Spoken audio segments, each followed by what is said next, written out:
कारगिल युद्ध के 10 हीरो, किसी ने सीने पर खाई गोली, कोई तिरंगा ओढ़ कर लौटा। कारगिल युद्ध के जांबाज जवानों की कहानी, जिनके नाम से कांप गए थे दुश्मन।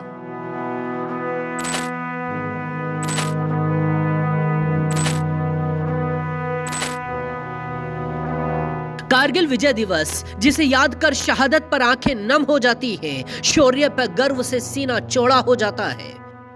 कारगिल की हजारों फीट ऊंची चोटियों पर दुश्मन बैठे थे और नीचे सिर पर कफन बांधकर हिंदुस्तान के रणबांकुरे खड़े थे।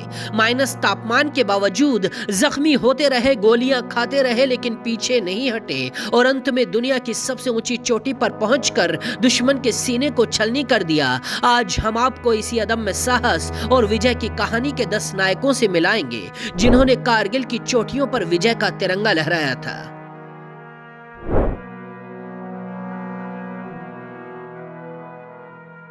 1974 में हिमाचल प्रदेश के पालमपुर में पैदा हुए कैप्टन विक्रम बत्रा 6 दिसंबर 1997 को आर्मी में कमीशन्ड हुए थे और 1999 तक कारगिल की जंग में कूद गए। विक्रम ने 20 जून 1999 को 5140 की चोटियों पर तिरंगा लहराया था और नारा दिया था, ये दिल मांगे मोर। उन्होंने पाकिस्तान के 5 सैनिकों को मौत की नींद सुलाया था। जब उनके एक साथी को दुश्मन की गोली लगी, तब विक्रम जान की परवाह किए बिना साथी को बचाने के लिए दौड़ पड़े। उनके साथियों ने विक्रम को रोका, लेकिन दोस्त के लिए विक्रम ने अपनी जान की बाजी लगा दी और इसी दौरान दुश्मन की गोली विक्रम को आकर लगी और कैप्टन विक्रम बत्रा शहीद हो गए। मरणोपरांत विक्रम को सेना का सर्वोच्च सम्मान परमवीर चक्र मिला।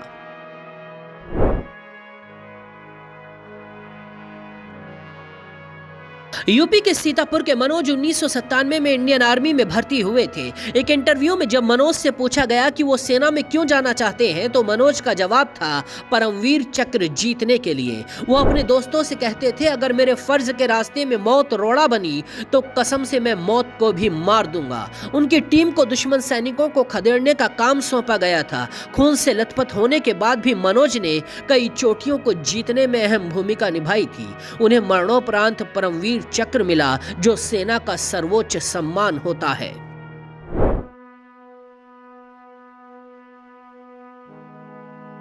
नायब सूबेदार योगेंद्र सिंह यादव घातक प्लाटून के हिस्सा थे और उन्हें टाइगर हिल पर करीब 16,500 फीट ऊंची चोटियों पर 3 बंकरों पर कब्जा करने का काम मिला था। उनकी बटालियन ने 12 जून को टोलो लिंग टॉप पर कब्जा किया।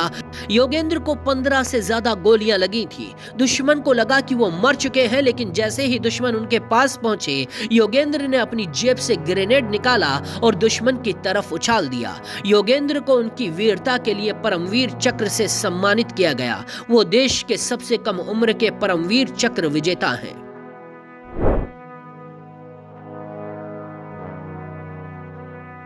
सूबेदार संजय कुमार टैक्सी चलाते थे। 3 बार उन्हें आर्मी से रिजेक्ट किया गया था। 1996 में वो आर्मी में भर्ती हुए, तब उनकी उम्र महज 20 साल थी। कारगिल युद्ध में उन्हें पॉइंट 5875 पर कब्जे की जिम्मेदारी मिली थी। जब वो इस पॉइंट पर पहुंचे तो दुश्मनों ने अटैक कर दिया। दोनों तरफ से अंधाधुंध गोलीबारी होती रही। संजय समझ गए कि जब तक दुश्मन के बंकर तबाह नहीं होंगे, तब तक जीतना नामुमकिन है। संजय ने गोला फेंका और दुश्मनों के बंकर को तबाह कर दिया, लेकिन पीछे से दुश्मनों ने उन पर अटैक कर दिया। उन्होंने 3 दुश्मनों को मार गिराया था। उन्हीं के हौसलों की बदौलत 5875 पर तिरंगा लहराया था। कारगिल की बहादुरी के लिए उन्हें सेना का सर्वोच्च सम्मान परमवीर चक्र मिला था।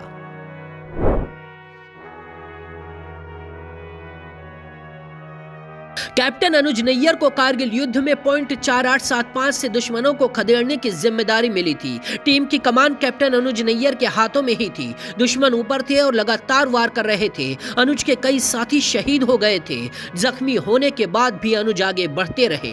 अकेले पाकिस्तान के जवानों को मौत के घाट उतार दिया और 3 बंकरों को तबाह कर डाला। सुबह हुई तो ऊपर बैठे दुश्मनों को अनुज और उनके साथी साफ साफ दिखाई देने लगे। उनके एक साथी ने कहा, रात होने तक पीछे लौटते हैं, रात में फिर से आएंगे। लेकिन अनुज ने जवाब दिया, पापा से वादा किया है, पीठ तो बिल्कुल नहीं दिखाऊंगा।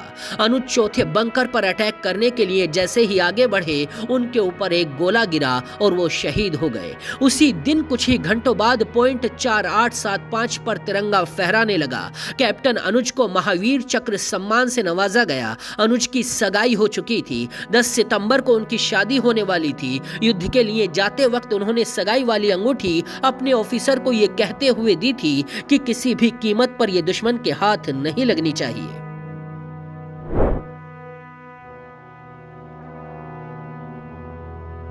तोलोलिंग जंग की जिम्मेदारी कैप्टन विजयंत को मिली थी। 13 जून को भारत ने तोलोलिंग पर तिरंगा फहराया था। यह भारत की पहली बड़ी जीत थी, जिसके बाद विजयंत की टीम को नोल एंड नोल हिल और 3 पिंपल्स से दुश्मनों को खदेड़ने का टास्क मिला। विजयंत अपनी टीम के साथ दुश्मन के मोर्चे के करीब पहुंचे तो उनके कमांडेंट ने 50 मीटर पीछे हटने के लिए कहा, लेकिन वो आगे बढ़ते रहे। रात के करीब 2 बज रहे होंगे। विजयंत दुश्मन की पोस्ट से सिर्फ 15 मीटर की दूरी पर थे। कुछ देर के लिए दोनों तरफ से फायरिंग थमी तो विजयंत को लगा कि दुश्मन पर अटैक करने का यह सबसे बेहतर मौका है। उन्होंने जैसे ही पोजीशन ली, दुश्मन की गोली उनके सिर को आर पार कर गई। विजयंत शहीद हो गए, लेकिन आखिरी सांस लेने से पहले उन्होंने जीत की बुनियाद रख दी थी।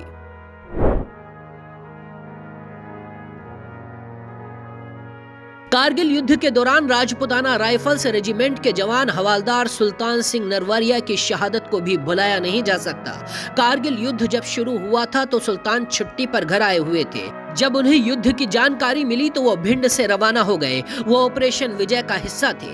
उनकी टुकड़ी को पाक सेना द्वारा कब्जे में ली गई टोलोलिंग पहाड़ी पर द्रास सेक्टर में बनी चौकी को आजाद कराने की जिम्मेदारी दी गई थी। दुश्मन की गोलीबारी में वो जख्मी हो गए थे, लेकिन उन्होंने चोटी पर तिरंगा लहराया और कई जवानों के साथ शहीद हो गए। उन्हें मरणोपरांत वीर चक्र से सम्मानित किया गया था।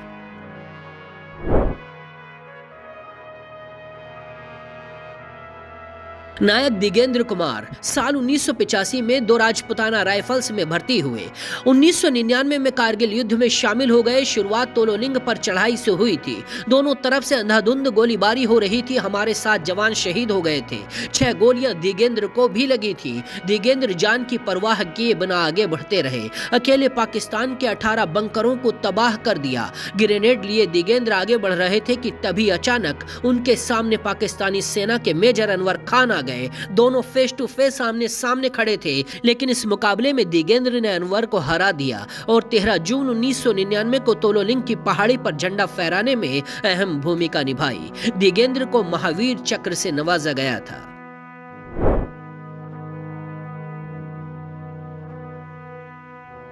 डीपी सिंह 25 साल की उम्र में 1999 में कारगिल की जंग में कूद गए थे। 13 जुलाई 1999 को अखनूर सेक्टर में जंग लड़ते हुए वो जख्मी हुए थे। उनके शरीर पर 40 से ज्यादा घाव थे। उन्हें अस्पताल ले जाया गया तो डॉक्टरों ने मृत घोषित कर दिया। कुछ देर बाद एक सीनियर डॉक्टर को एहसास हुआ कि जिसे मृत घोषित किया गया है, उनकी सांसें चल रही हैं। इसके बाद डीपी सिंह का इलाज शुरू हुआ और वो बच गए, लेकिन उनका एक पैर काटना पड़ा। आज वो पूरी दुनिया में ब्लेड रनर के नाम से फेमस है। वो 4 बार Guinness book of world record में अपना नाम दर्ज करा चुके हैं।